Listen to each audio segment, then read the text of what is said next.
निज भाषा उन्नति अहे, सब उन्नति को मूल, बिन निज भाषा ज्ञान के मिटत न हिय के सूल। भारतेंदु हरिश्चंद्र जी के इन्हीं पंक्तियों के साथ मैं पूरी संस्कृति आईएएस परिवार की तरफ से आप सबों को हिंदी दिवस की शुभकामनाएं देता हूं। नमस्कार, मेरा नाम है मनीष भारती और आप देख रहे हैं संस्कृति आईएएस यूट्यूब चैनल। साथियों, आज हिंदी दिवस है और आज के दिन हमने यह तय किया है कि हम हिंदी पर बात करेंगे। जैसे हम कहते हैं ना कि हिंदी हैं हम, तो जिस गर्व से हम इस बात को कह रहे होते हैं, तो हम देखेंगे कि यह हिंदी का सफर कहां तक चला है, इतिहास क्या रहा है, भारतीय स्वतंत्रता संग्राम में हिंदी भाषा का योगदान क्या रहा है, राष्ट्रपिता महात्मा गांधी हिंदी को लेकर के क्या सोचते थे।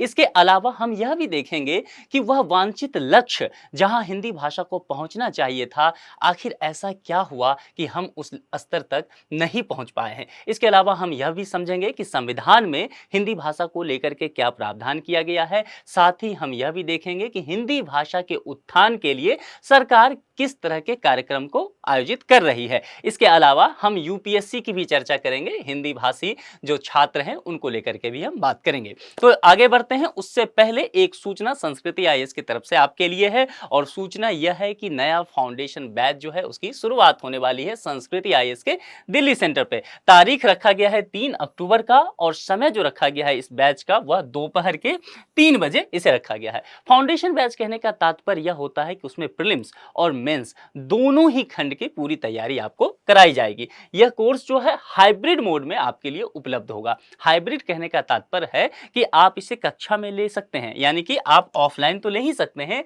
इसके अलावा आप इसे ऑनलाइन मोड में भी ले सकते हैं।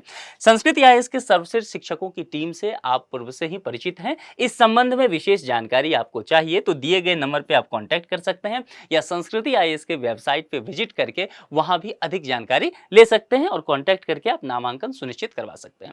अब हम लौटते हैं आज का जो हमारा विषय है उस तरफ। चर्चा में क्यों, तो जैसा आज जानते हैं कि 14 सितंबर का दिन है और इस दिन को हम सभी हिंदी दिवस के रूप में मनाते हैं। हिंदी दिवस क्यों मनाते हैं, सबसे पहले समझना इसे है, क्योंकि हिंदी के महत्व को समझना, हिंदी के महत्व को जानना, हिंदी में कामकाज को बढ़ाना, आने वाली पीढ़ी हिंदी भाषा के महत्व को समझ सके, उसमें कामकाज कर सके और उसे बोलते हुए, उसमें काम काज करते हुए हीन भावना उसके अंदर ना आए, वह गर्व महसूस करे। इसीलिए हिंदी दिवस मनाया जाता है 14 सितंबर को। आप देखेंगे यहां एक बहुत अच्छी बात लिखी हुई है कि राष्ट्रभाषा के बिना राष्ट्र की पहचान नहीं होती है। निश्चित तौर पर राष्ट्रपिता महात्मा गांधी चाहते थे कि जिस तरह से ब्रिटेन में सारा कामकाज अंग्रेजी में होता है, उसी तरह से भारत में सारा कामकाज हिंदी में होना चाहिए। यदि आप यहां देखेंगे तो एक वाक्य और लिखा हुआ है, बिन हिंदी अधूरा है शिक्षा का दान। तो निश्चित तौर पर यहां भी अगर आप देखेंगे तो राष्ट्रपिता महात्मा गांधी या रविंद्रनाथ टैगोर जी का भी देखेंगे। रविंद्रनाथ टैगोर की एक पंक्ति मुझे याद आती है, उन्होंने कहा था कि बीच पानी मीन प्यासी, मोहे सुने सुने आबे हंसी। यानी कि एक मछली जो है वह पानी के बीच में है और वह कहती है कि मैं प्यासी हूं।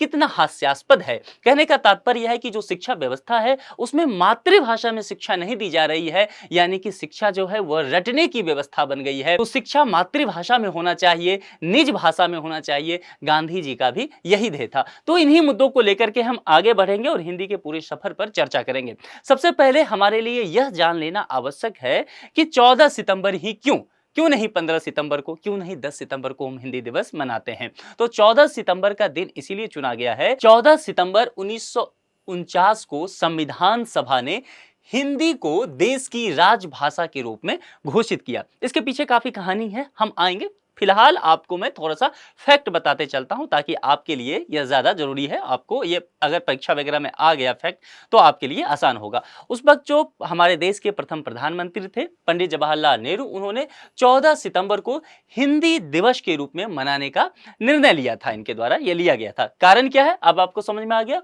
कि 14 सितंबर जो है उस वक्त इसे राजभाषा घोषित किया गया था 1949 ईस्वी को। वर्ष 1953 से प्रतिवर्ष हिंदी दिवस मनाया जाता है। यानी कि पहली बार हिंदी दिवस कब मनाया गया था, तो वह था 1953 1953 का साल। ठीक है, चलिए आगे बढ़ते हैं और सबसे पहले हिंदी को जरा समझते हैं कि इसे टटोलते हैं, इसके जो इतिहास है, इसका जो अर्थ है, उस अर्थ पर चलते हैं। देखिए 11वीं शताब्दी की कहानी है और 11वीं शताब्दी की शुरुआत से जो फारसी बोलने वाले लोग हैं, फारसी बोलने वाले का तात्पर्य यह है कि जो फारस के लोग हैं, यानी कि आज का जो ईरान का इलाका पड़ जाता है वह फारस है। तो वहां के लोग जो है, वहां 11वीं शताब्दी की शुरुआत से ये लोग सिंधु नदी के किनारे जो बोली जाने वाली भाषा रही उसे हिंदी कहने लग गए। ठीक है, और हिंदी की अगर हम बात करें, वहां से फिर ये चल पड़ता है, हिंदी की बात चल पड़ती है। और हिंदी की अगर बात करें तो हिंदी भारत में सबसे ज्यादा बोले जाने वाली भाषा के रूप में इसे मान्यता दी गई है, बोली जाती है। अगर बात करें तो देश की लगभग 70% आबादी जो है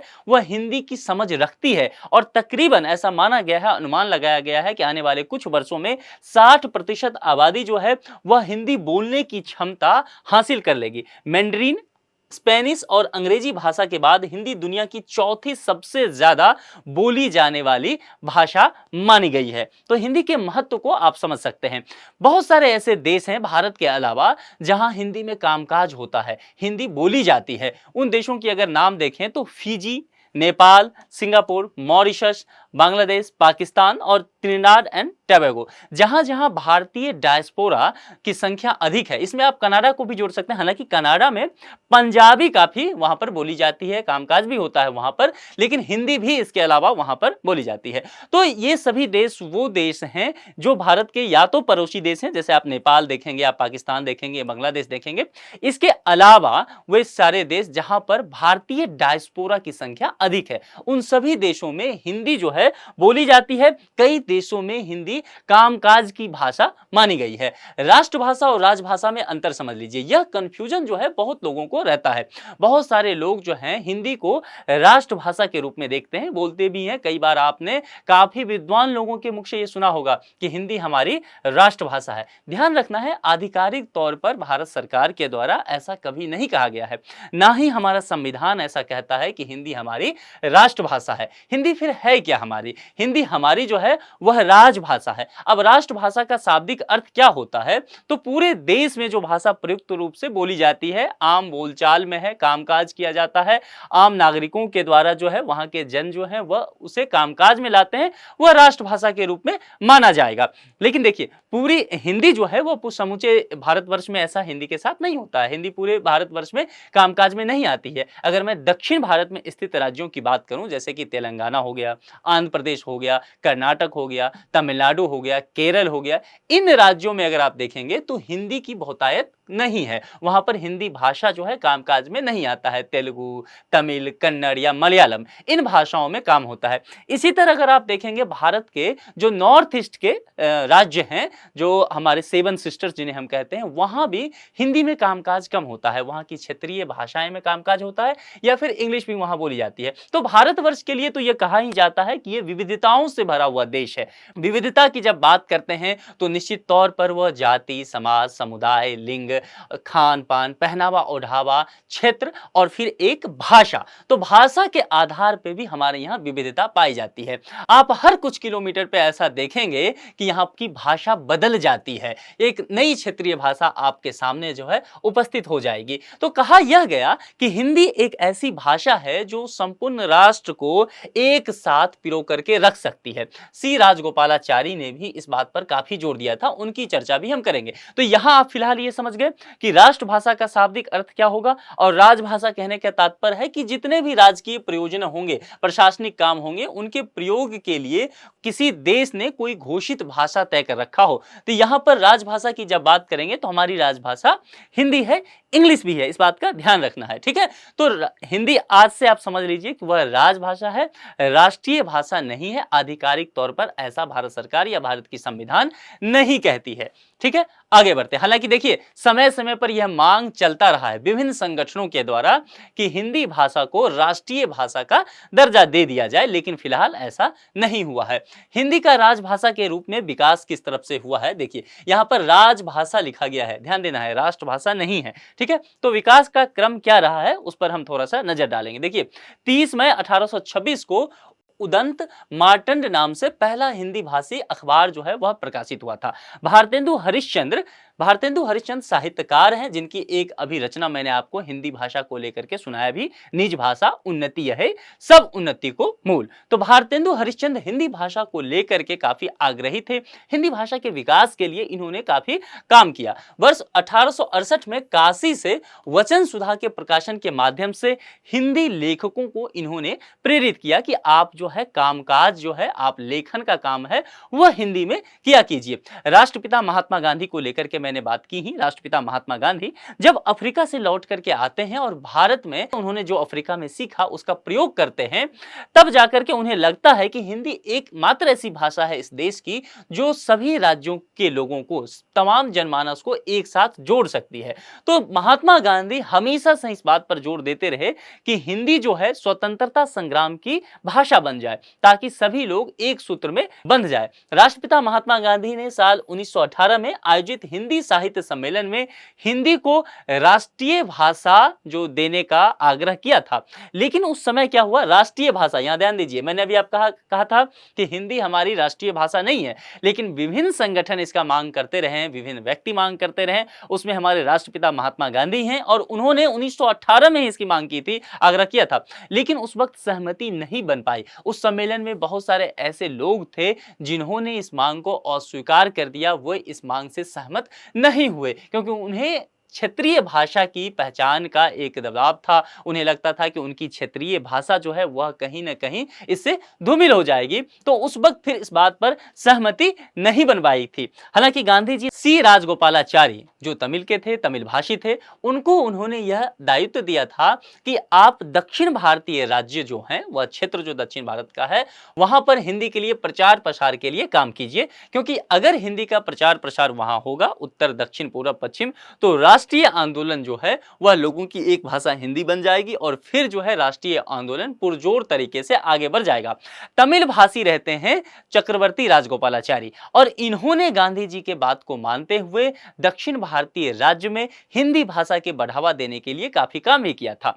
लेकिन इनको इस बात के लिए बहुत विरोध भी झेलना पड़ा, क्योंकि इन्हें कहा गया कि आप तमिल भाषी हैं लेकिन आप हिंदी भाषा को बढ़ावा दे रहे हैं। लेकिन इनका मानना था कि हिंदी एकमात्र ऐसी भाषा है जो पूरे देश को एक सूत्र में बांध सकती है। लेकिन उस वक्त काफी विरोध भी हुआ। लेकिन जितना भी, अगर शुरुआत से कहें, स्वतंत्रता आंदोलन की बात करें, उस वक्त जो दक्षिण भारतीय राज्य थे वहां पर हिंदी के प्रचार प्रसार में यदि किसी एक व्यक्ति को श्रेय जाता है तो वह सी राजगोपालाचारी माने जाते हैं। अब हम इस बात को समझते हैं कि हिंदी भारत की राजभाषा कैसे बन गई। इसे हम समझते हैं इतिहास से लेकर के, जब भारत आजाद हुआ उस समय से ही भाषा को लेकर के भी एक संशय बना हुआ था कि कामकाज की भाषा क्या होगी, इस देश की क्या कोई राष्ट्रीय भाषा होगी। चूंकि महात्मा गांधी 1918 में ही इसकी मांग कर चुके थे, विभिन्न संगठन इसकी मांग कर रहे थे, क्योंकि देखिए उस वक्त जो ब्रिटिश इंडिया हम कहे जाते थे आजादी से पहले, तो ब्रिटिश जो था उसका भी एक अपना भाषा था आधिकारिक, अंग्रेजी। तो इसीलिए यह सोच था कि जब नवनिर्मित राष्ट्र बनेगा आजाद होकर के भारत, तो उसकी भी एक अपनी भाषा होनी चाहिए जिसमें वह कामकाज कर सके। लेकिन उस वक्त यह संभव नहीं था। जैसा कि मैंने कहा कि भारत में विविधताओं वाला देश है, हजारों भाषाएं, बोलियां यहां अगर आप देख लें तो बोली जाती है ना। हर 3-4 किलोमीटर पे एक नई बोली आपके समक्ष उपस्थित हो जाएगी। तो उस वक्त कामकाज के लिहाज से यह व्यवहारिक नहीं नजर आ रहा था। इसीलिए यहां पर संविधान सभा जो है काफी माथापच्ची कर रही थी कि कौन सी ऐसी भाषा को रखा जाए। तो यहां पर जब हिंदी भाषा को लेकर के बात आई तो हिंदी भाषी राज्य जो है, खास करके अगर हिंदी भाषी राज्य की बात करेंगे तो उत्तर भारत में अवस्थित जो राज्य हैं, जैसे बिहार हो गया, यूपी हो गया, राजस्थान हो गया, मध्य प्रदेश हो गया, छत्तीसगढ़ हो गया, झारखंड हो गया, उत्तराखंड हो गया, इन राज्यों के जो नेता थे उनका कहना था कि हिंदी सबसे ज्यादा बोली जाने वाली भाषा है, इसीलिए हिंदी को आप क्या कर लीजिए, राष्ट्रीय भाषा बना लीजिए। गैर हिंदी भाषी राज्यों के जो नेता थे, अब गैर हिंदी भाषी राज्यों के नेता की अगर बात करेंगे तो आज का समय दिखता है, जैसे कि तमिल बोलने वाले कोई थे, तेलुगु बोलने वाले, मलयालम, कन्नड़, ठीक है, जैसे कि आज का जो तमिलनाडु का हिस्सा है, आंध्र प्रदेश का हिस्सा है, तेलंगाना का हिस्सा है, कर्नाटक हो गया, केरल हो गया। तो इनके जो नेता थे, इनका क्षेत्रीय भाषा को लेकर के अधिक आग्रह था। तो इनका कहना था कि क्षेत्रीय भाषा या अंग्रेजी जो है वह राष्ट्रीय भाषा होनी चाहिए। अब यहां पर समझ लीजिए, क्षेत्रीय भाषा शब्द जो है वह राष्ट्रीय भाषा नहीं हो सकती थी, क्योंकि वह एक क्षेत्र विशेष में बोली जाती है, उसकी जो पहुंच है वह कम लोगों तक है, तो कामकाज के लिहाज से वह व्यवहारिक नजर नहीं आता। हालांकि यहां पर अंग्रेजी जो है वह लंबे समय से, चूंकि ब्रिटिश इंडिया कहा जाता था, ब्रिटिश यहां थे, तो ब्रिटिश इंडिया में ब्रिटिश लोग जो है अंग्रेजी में कामकाज करते थे, और हिंदी का प्रचार जो था वह पूरे भारतवर्ष पे नहीं था। तो यह व्यवहारिक रूप में यह भी परेशानी, हिंदी भी बना हुआ था। इस पर फिर इसीलिए एक समिति का गठन कर दिया गया। इसमें 3 सदस्य शामिल थे, और जो इस समिति के अध्यक्ष हुए वह भीमराव अंबेडकर हुए। और उसके बाद इसमें जो 2 सदस्य थे, उस 2 सदस्य में एक कन्हैयालाल माणिकलाल मुंशी और दूसरा एन गोपाल स्वामी आयंगर थे। इसके बाद इस समिति ने अपनी एक रिपोर्ट दी, मुंशी आयंगर फॉर्मूला। दोनों जो सदस्य थे उस समिति के, उसी के आधार पे उनका नाम तय किया गया इस फॉर्मूला का। इस फॉर्मूला के आधार पर 14 सितंबर 1949 हिंदी भारत की राजभाषा मान ली जाती है।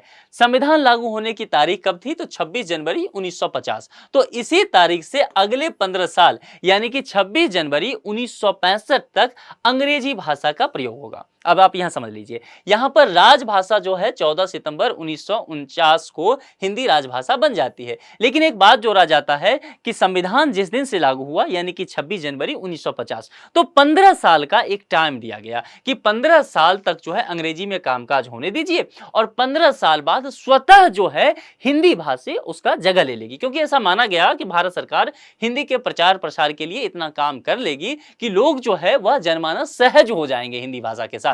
लेकिन ऐसा होता हुआ नहीं नजर आता है। 15 साल से पहले ही मामला बिगड़ गया। देखिए 1965 तक इस चीज को होना था स्वतः, लेकिन ऐसा होता नहीं है। राजभाषा अधिनियम 1963 में ही आ जाता है, और उसके आधार पे 1967 में फिर इसमें संशोधन होता है, और यहां पर जो कहा गया कि स्वतः 63 में ही यह कहा गया कि स्वतः जो हिंदी भाषा अंग्रेजी का स्थान रखने वाली थी वह अनिश्चित काल के लिए फिलहाल बढ़ा दिया गया। द्विभाषीय पद्धति फिर 1967 में संशोधन करके दे दिया गया, और द्विभाषी पद्धति के तहत अंग्रेजी के साथ साथ हिंदी को भी स्वीकार कर लिया गया। चलिए आगे बढ़ते हैं। राजभाषा पर संसदीय समिति क्या कहती है, इसे देखते हैं। राजभाषा पर संसद की समिति का गठन जो है 1976 में राजभाषा अधिनियम 1963 की धारा 4 के तहत किया गया था। मैंने पहले बताया था कि राजभाषा अधिनियम 1963 आया था, और उसका फिर 1967 में संशोधन भी होता है। इसमें जो वह स्वतः हिंदी जो है अंग्रेजी का स्थान लेने वाली थी वह बदल दिया जाता है, और अनिश्चितकालीन तक इसे शिफ्ट कर दिया जाता है। तो इसकी जो धारा 4 थी उसके तहत कहा गया कि अधिनियम की धारा 4 राष्ट्रपति की पूर्व स्वीकृति से संसद के किसी भी सदन में इस आशय के प्रस्ताव को पेश करने, ध्यान देना है शब्दों पे, इस आशय के प्रस्ताव को पेश करने और दोनों सदनों द्वारा पारित किए जाने वाले राजभाषा पर एक समिति का गठन किया जाएगा। यह धारा 4 द्वारा कहा गया था। राजभाषा अधिनियम 1963 में यह बात शामिल था। समिति का कार्य क्या होगा? आधिकारिक उद्देश्यों के लिए हिंदी के उपयोग में हुई प्रगति की समीक्षा करना, यानी कि आधिकारिक उद्देश्य यानी कि प्रशासनिक कार्यों में हिंदी का क्या स्थिति है, कामकाज कितना हो रहा है, यह समिति जो है इस बात की समीक्षा करेगी। और आधिकारिक संचार में हिंदी के उपयोग को बढ़ाने के लिए क्या क्या जरूरी कदम उठाए जा सकते हैं, यह समिति इस बात की भी सिफारिश करना था इसे। ठीक है, त्रिभाषा फॉर्मूला दिया गया। अब त्रिभाषा सूत्र क्या है? तो इसमें 3 भाषाओं को लेकर के बात की गई, यानी कि 3 भाषा आप बोलिए, 3 भाषा में आप कामकाज कीजिए, नाम से जैसा आपको लगता है त्रिभाषा सूत्र। अब यहां पर 3 क्या क्या भाषा हो सकता है उस पर हम चर्चा कर लेते हैं। देखिए, पहली भाषा के रूप में कहा गया कि मातृभाषा या क्षेत्रीय भाषा आप रख सकते हैं। एक उदाहरण के तौर पर मैं आपको इसको बताता हूं। मान लीजिए मैं मिथिला से आता हूं, बिहार का एक क्षेत्र है मिथिला, तो मेरी मातृभाषा जो है वह मैथिली है। तो या तो मैथिली मेरी मातृभाषा हो गई, या क्षेत्रीय भाषा कोई और है। मान लीजिए वहां के उस क्षेत्र की कोई और भी क्षेत्रीय भाषा हो, किसी अलग राज्य के, तो वहां की क्षेत्रीय भाषा, इस दोनों में से एक कोई आपकी पहली भाषा हो जाएगी। पहली बात तो क्लियर है।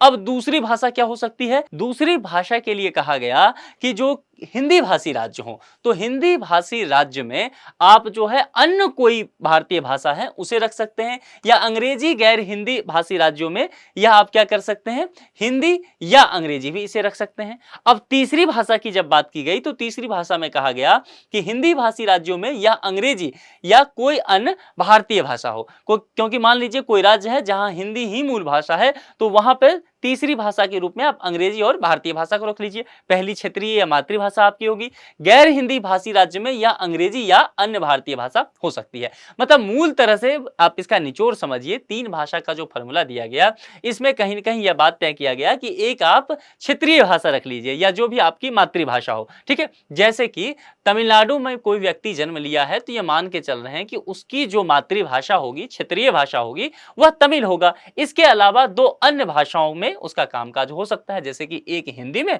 और दूसरा इंग्लिश में। तो कुल मिलाकर के यह तीन भाषा हो गया, यह मोटा मोटी कहने की कोशिश की गई है। इसके अलावा आप जो देख रहे हैं या के द्वारा कई शब्द आपको लिखा गया है वह अपवादिक है कि यदि यह ना हो तो यह कर लीजिए, यदि गैर हिंदी भाषी राज्य हैं तो आप यह फॉर्मूला अपना लीजिए। तो इस तरह से कुछ बातें लिखी गई है जिसे मैंने आपको समझा दिया, आप स्क्रीनशॉट भी ले सकते हैं।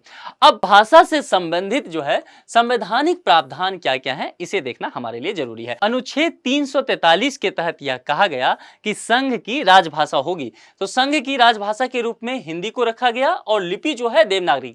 ध्यान रखना है कि संघ की जो राजभाषा है वह इंग्लिश भी है, यहां हिंदी की हम बात कर रहे हैं। अनुच्छेद 344 कहता है कि राजभाषा के संबंध में आयोग और संसद की समिति का निर्माण किया जा सकता है। वहीं अनुच्छेद 351 कहता है कि हिंदी भाषा के विकास के लिए निर्देश जो दिया जाएगा उसके आधार पर कामकाज होगा। और भारतीय संविधान की 8वीं अनुसूची से आप परिचित हैं।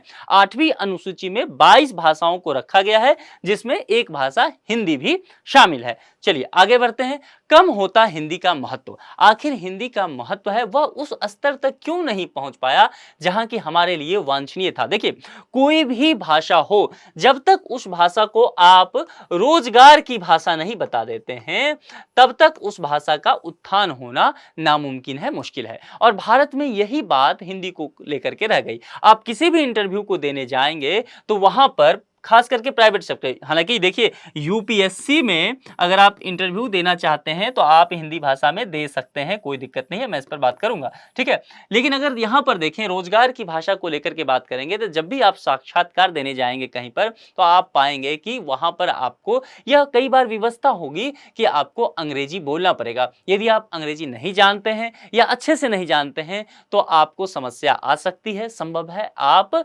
रोजगार पाने से विमुक्त रह जाएंगे। तो इसकी संभावना ऐसे दर्ज की गई है। अब यहां पर यदि रोजगार की भाषा नहीं है तो नई पीढ़ी जो है उस भाषा को नहीं अपनाएगी, नई पीढ़ी जो है उस भाषा को पढ़ने से बचेगी, उसके अंदर हीन भावना आएगा। व्यवहारिक तौर पर भी सोच के देख लीजिए, यदि मैं मानूं कि मैं हिंदी बोलता हूं या पढ़ता हूं तो मुझे यह आगे चल करके मुझे यह रोजगार में नहीं काम आएगी तो कोई व्यक्ति क्यों पढ़ेगा। तो यह समस्या यहां पर व्यवहारिक होकर के उत्पन्न होती है। बच्चों की पढ़ाई की बुनियाद जो हो गई है वो पूरी तरह से अंग्रेजी भाषा हो गई है, ठीक है। हर स्कूल में अंग्रेजी भाषा पढ़ाया जा रहा है तो जाहिर सी बात है बच्चे जो है हिंदी की तरफ आकर्षित नहीं हो रहे हैं। स्कूलों में हिंदी भाषा उतनी गहराई से नहीं पढ़ाई जाती है जितनी अन्य भाषाएं। कहने का तात्पर्य है हिंदी को लोग यह मान के चलते हैं यह तो हो ही जाएगा। सामान्यतः देखेंगे कि अन्य भाषा का व्याकरण जो है स्कूलों में पढ़ाया जाता है लेकिन हिंदी भाषा के व्याकरण पे थोड़ा सा जोड़ वहां पर कम रहता है। सरकारी दफ्तर को ले लीजिए, बैंक ले लीजिए, आप रेलवे में जाएंगे तब सभी जगह हिंदी के उत्थान के लिए बात तो की जाती है लेकिन व्यवहार में जब आप देखेंगे तब आप ये पाएंगे कि वहां कामकाज जितने हैं वो सभी अंग्रेजी भाषा में हो रहा है। तो निश्चित तौर पर यहां जो है एक समस्या बनी रहेगी। हिंदी के उत्थान के लिए लेकिन बहुत तरह के प्रयास किए जा रहे हैं। हिंदी के उत्थान की अगर हम बात करेंगे तो सबसे पहले मैं आपको यह बताऊं कि सोशल मीडिया का जब से जमाना आया है तब से हिंदी ने और भी तरक्की की है। लोग जो है अपनी भाषा में हिंदी के अलावा भी अन्य क्षेत्रीय भाषा में लोग लिख रहे हैं, बोल रहे हैं, पढ़ रहे हैं। तो एक जो है संवाद का माध्यम जो है हिंदी लगातार बनता जा रहा है। यदि मैं यूपीएससी की बात करूं तो यूपीएससी आपको यह छूट देती है कि आप हिंदी भाषा में एग्जाम लिख सकते हैं, आप इंटरव्यू भी है जो हिंदी में दे सकते हैं, आप सभी उसकी हिंदी में तैयारी कर भी रहे हैं। जैसा कि मैंने पहले भी कहा था कि किसी ने मेंस जो है वह अंग्रेजी में लिखा हो, ठीक है, मेंस लिखा हो इंग्लिश में, लेकिन उसे लगता हो कि वह जो है संप्रेषण बहुत बेहतर ढंग से अभिव्यक्त अपने बातों को अंग्रेजी में नहीं कर सकता है, तो यूपीएससी उसको छूट देती है कि इस कंडीशन में आप क्या कीजिए, आप जो है इंटरव्यू साक्षात्कार जो आपका होगा वह आप हिंदी में कर सकते हैं। आपको यह छूट दी जाती है। बहुत सारे ऐसे कैंडिडेट हैं जिनका आप जानते होंगे कि वह अंग्रेजी भाषा में चयनित हुए हैं, लेकिन अगर आप सही से उनसे मिलेंगे, जानेंगे तो वह कह रहे होंगे कि हाँ, मैंने मेंस इंग्लिश में दिया था, लेकिन मैं इंटरव्यू हिंदी में दिया था या दी थी। तो कहीं न कहीं उनके सिलेक्शन में हिंदी का भी योगदान रहता है। तो यूपीएससी आपको यह छूट दे रही है, तो समय के साथ धीरे-धीरे देखेंगे रिजल्ट में इसके सुधार भी देखे जा रहे हैं। हिंदी में जो है मेडिकल या इंजीनियरिंग के जो पाठ्यक्रम हैं, उनका अनुवाद भी किया जा रहा है। कई ऐसे इंस्टीट्यूट हैं जो अपने यहाँ हिंदी में इंजीनियरिंग की पढ़ाई की व्यवस्था करवा रही है। नई शिक्षा नीति, न्यू एजुकेशन पॉलिसी की बात करें तो उसमें यह कहा गया है कि कम से कम 5 तक की जो क्लास हैं, कक्षा 5 तक की जो शिक्षा होगी, उसका माध्यम जो है घर की भाषा, मातृभाषा या स्थानीय भाषा या क्षेत्रीय भाषा रखा जाए। क्योंकि कहा जाता है कि जो मातृभाषा हो उसमें शिक्षा ग्रहण करना बेहद आसान और रुचिकर होता है। इसीलिए नई शिक्षा नीति इस बात पर जोर देती है। विज्ञान सहित सभी विषयों में उच्चतम गुणवत्ता वाली पाठ्य पुस्तकों को मातृभाषा में अनुवाद करके उपलब्ध कराया जा रहा है। त्रिभाषा सूत्र की बात भी नई शिक्षा नीति में की गई है। इसके तहत जो है कम से कम 2 भारतीय भाषाएं आपको रखनी पड़ेगी और एक जो है आप अंग्रेजी रख सकते हैं। अब यहाँ पर अगर विकास को देखेंगे, हिंदी को बढ़ावा देने की बात देखेंगे, तो भारतीय सिनेमा का भी काफी योगदान रहा है। हिंदी फिल्मों ने बढ़ चढ़ करके हिंदी भाषा के प्रचार प्रसार में योगदान दिया है। इसके अलावा साहित्य जो है, हिंदी साहित्य की बात करेंगे, नाटक की बात करेंगे, उपन्यास, कविता की बात करेंगे, लघु कथा की बात करेंगे, तो निश्चित तौर पर यहाँ पर हिंदी साहित्य ने हिंदी भाषा को बढ़ावा देने का काम किया है। एक और वर्ग है जिन्हें कहते हैं कवि। खास करके एक वर्ग आ जाता है कवि में भी, मंचीय कवि। वो कवि जो मंच से जो है उद्घोषणा करते हैं, अपनी कविता पाठ करते हैं। जैसे कि आप उदाहरण के लिए आप बहुत ही प्रसिद्ध हैं कुमार विश्वास का नाम आप जानते हैं। तो ऐसे बहुत सारे मंचीय कवि हैं जिनके माध्यम से हिंदी भाषा का प्रचार प्रसार जो है लगातार हुआ है। भारतीय राजनीति को लेकर के भी बात की जाती है कि भारतीय राजनीति जो है उसकी अगर राजनीति की बात करें तो मूल भाषा के रूप में कहीं न कहीं आपको हिंदी दिखेगी। भारतीय राजनेता जो है अधिकांशतः अपना भाषण देते हैं, कामकाज करते हैं, वह हिंदी में करते हुए नजर आते हैं। तो इसके वजह से भी हिंदी का प्रचार प्रसार जो है वह लगातार बढ़ता जा रहा है। तो आज हमने हिंदी भाषा को लेकर के बहुत सारी बातें की। मुझे हरिशंकर परसाई व्यंग्यकार हैं, उनकी एक पंक्ति याद आती है। हिंदी दिवस के लिए ही लिखा था। हिंदी की जो स्थिति है उसको आकलन करते हुए उन्होंने लिखा था। उन्होंने कहा था कि हिंदी दिवस पर हिंदी बोलने वाले हिंदी बोलने वालों से यह कह रहे होते हैं कि हिंदी में बोला करो। तो ये अपने आप में व्यंग्य का एक विषय है कि जिस भाषा में हमें गर्व करना चाहिए था वह भाषा जो है कहीं ना कहीं दीनहीन बनी हुई हमारे लिए। तो इसीलिए हम सब जब तक इसमें कामकाज नहीं करेंगे, हम सब गर्व की अनुभूति नहीं करेंगे, तब तक कोई भी भाषा उसका विकास नहीं हो सकता है। और आजकल एक व्यंग्य में कहा जाता है कि जिन्हें 59, 69, 79 और 89 तुरंत में समझ में आ जाए, उसे हिंदी दिवस की आप शुभकामना दीजिए। तो कई व्यंग्यकार जो हैं अपने व्यंग्य के माध्यम से हिंदी भाषा की स्थिति को समाज के समक्ष, लोग के समक्ष, सरकारी कामकाज के समक्ष और प्रशासन के समक्ष, राजनीतिक व्यवस्था के समक्ष रख रहे हैं कि यदि आप इसे राजभाषा का दर्जा देते हैं और आप इस बात का बल भरते हैं कि आप इसे राष्ट्रीय भाषा के रूप में बढ़ाना चाहते हैं, तो आपको इसे रोजगार की भाषा बनानी पड़ेगी, कामकाज की भाषा बनानी पड़ेगी। तभी हिंदी वह वांछित लक्ष्य को प्राप्त कर पाएगी जैसा कि हमने सोचा है। इस टॉपिक पर एक संभावित प्रश्न है और प्रश्न जो है प्रीलिम्स का है। जैसा कि आप जानते हैं मैं प्रश्न का जवाब नहीं दिया करता हूं, लेकिन आप लोग बहुत अच्छा जवाब दे रहे हैं। मुझे उम्मीद है इस प्रश्न को भी आप समाधान कर पाएंगे। निम्नलिखित में से किस अनुच्छेद के अंतर्गत हिंदी भाषा के विकास के लिए निदेश का प्रावधान किया गया है? 4 विकल्प दिया गया है। अनुच्छेद 351, अनुच्छेद 350, अनुच्छेद 343, अनुच्छेद 349। तो ये 4 विकल्प के आधार पर आप इस बात का चयन करें कि कौन सा विकल्प सही है। जो भी आपको सही लगे कमेंट बॉक्स में आप जरूर लिखिए जैसा कि आप लिखते आए हैं। अंत में मैं बस यही कहना चाहूंगा कि सोंधी सुगंध मिट्टी की भाषा, गर्व से कहो हिंदी है मेरी भाषा। एक बार फिर से आप लोगों को हिंदी दिवस की ढेर सारी शुभकामनाएं। किसी दूसरे लेक्चर में किसी दूसरे मुद्दे के साथ आपसे फिर मुलाकात होगी। अपना ख्याल रखिए। धन्यवाद।